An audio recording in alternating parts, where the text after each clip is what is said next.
Hey, what's up, everybody? Look, I wanted to make a quick video for you guys because I do believe there's a possible trap forming for the crypto market, and I just don't want you to fall for it. Now, I will let you know this trap isn't really a good thing. It does imply that the market may fall a little bit more from what we saw the other day, but it's just what I see, and I just have to show you what I see at bare minimum. Now, I do want to preface this video with the fact that although I believe there's a possible trap forming, we are in a bull market, and I never bet against the bull market. So even though I'm about to tell you that there's a chance that the market's about to fall, I want you to understand that that doesn't mean that I'm shorting, because I never really ever short during a bull market, and I'm also not selling any positions. In moments in which I think the market might fall, I prepare cash to buy the dip. I don't ever bet against the market by selling my positions in preparation to buy at lower prices, and I never ever short big during a bull market because I, again, never bet against the market. Simple as that. I know I'm repeating that, but I need you to understand why.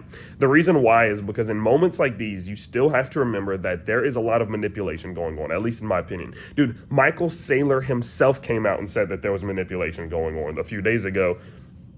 And he's at the top of the heap, right? He might be a part of it, who knows? But at the end of the day, right, you got to understand there's manipulation going on. And in moments where things look obvious that the market's going down, there are many times throughout history where the market just absolutely pumps to the upside because the little lizard people controlling the market just kind of take their hands off the switch, and then the market starts going up as it normally does. And everybody who started betting against the market loses. The easiest way for them to take your crypto is to convince you to bet against the market, and then they just let the market do its thing. It's the easiest way for them to win. So I'm not doing that. So again, I just wanted to preface before what I'm about to say with I don't bet against the market, even though I think there's a chance the market does start pulling back a little bit. And I want to at least show you why I think this might happen. I think we're at a 60% chance that the market pulls back, 40% chance that it maintains the current green that we've been seeing. Maybe 65% it pulls back, 35% that we see green. I think that's a little what I'm more comfortable with. So there is still a decent sized chance that the pullback is over, but I would say that's only about a 35% chance, and this is why.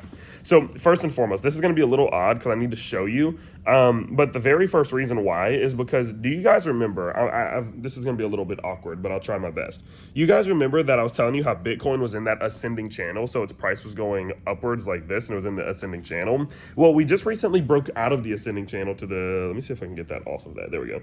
To the downside. You see how we saw the candles closing at the bottom side of that channel? Well, Bitcoin right now, if I zoom in a little bit, Bitcoin right now is currently doing what's called back testing.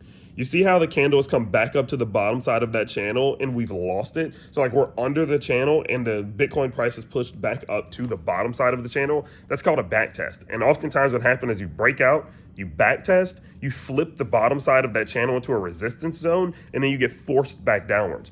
If Bitcoin's price can re-enter the channel, we're good. We're probably going to see the market recover quite a good bit. If it gets rejected here, which is the most likely thing to happen, about a 60 to 65% chance, we're going to see Bitcoin's price start pulling back. Now, when you combine this with the fact that we are now seeing liquidations increasing again, which is so stupid, I don't know who's going heavy on long on leverage right now. It's so dumb, but they are. What you can see here is, let me see if I can get this to focus. We might not be able to get that to focus, but I hope you can see it enough. You see how the red line is higher than the green line? That means that there are more liquidations on the one-day charts that'll happen if the market goes down than up, meaning that everyone's betting super high on leverage, that the market has recovered and that it's going upwards. And when moments like this happen, it's the easiest time for the whales to manipulate this. How? If the market pulls back, we're just going to say it was a back test. We're just going to say that it was a back test and that the freaking market pulled back naturally, normally, systematically on an ABC correction.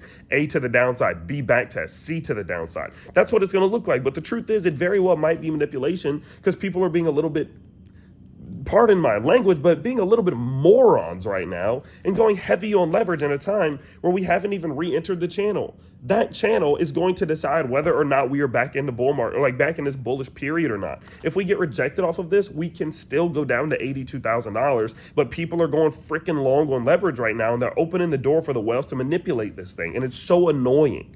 Honestly, it's the same thing. Go watch the video I posted 3 days ago where I said I'm probably done trading crypto this year, because we were at the top of the channel. You see when we were still in the channel, that last big green candle, we were at the top of the channel at a major resistance point, and everyone was on 100x leverage long. And I'm like, dude, we're at a resistance point. Why is everyone going long on leverage? And then we get liquidated, and then the market starts falling. And so when people get greedy and they start chasing and they're revenge trading right now, they open the door for these stupid ass liquidations to happen. And it's just so irritating. And so with that in mind, I just want to warn you, like, listen, there's a 65% chance this market pulls back again and it starts going down. That's not my prediction. I don't know. I don't have a prediction. I don't care. I don't know what these lizard people are going to do. My whole thing is to tell you the percentage chances. I'm not trying to be right. I'm not trying to be wrong. I can't be right or wrong. I'm just telling you percentages. But you need to understand that right now is just still not the time. It's not the time to be going high on leverage. I wouldn't even be buying right now, quite frankly. Honestly, like where it's at, why would I?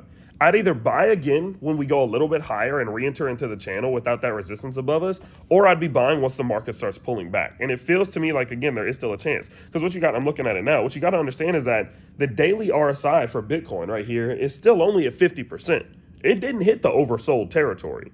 So if you don't think that Bitcoin's price could fall a little bit lower, and I mean, what is that?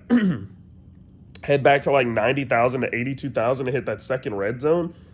You're being delusional and you're getting set up for a trap. I hope it doesn't, and there's a chance it doesn't, right? As I mentioned before, there's a 35% chance, roughly, that it doesn't go down to those levels. But that's not a very high likelihood, in my opinion. So why in the world would I be buying right now? You know, we're either going to break that resistance point at the ascending channel and re-enter the ascending channel with the fake out, which is a good sign, and then I'll buy a little bit higher than this, sacrifice 1% in gains, but buy it with no resistance, or I'll just buy lower, simple as. So yeah, I just wanted to warn you, don't fall for the trap. It's very, very frustrating to see people still making these same stupid mistakes. But what can you do? As I mentioned before, yesterday, did get married yesterday. Sorry, I don't know what happened there. But yeah, as I did mention before, did get married yesterday with a legal marriage at least. And so I'm going to be back home today. I have a little Christmas party that I have to go to from 12 to 2. Got to go get my dog. So do expect me to try to get another video out for you later today, doing this a little bit more professionally in the studio and stuff. But I did just want to make this for you real quick and let you know, just be careful right now. I'm not buying at all. I'm not leverage trading at all. I'm not doing anything. I'm just going to let this play out because this is a whole bunch of weird bullshit and I don't want to be a part of it. So as I mentioned before, stay frosty, stay tuned. If you want to, feel free to check out the links down below. I have a link to BTCC. You can start trading today, get a 10% bonus on your first time deposit to trade with.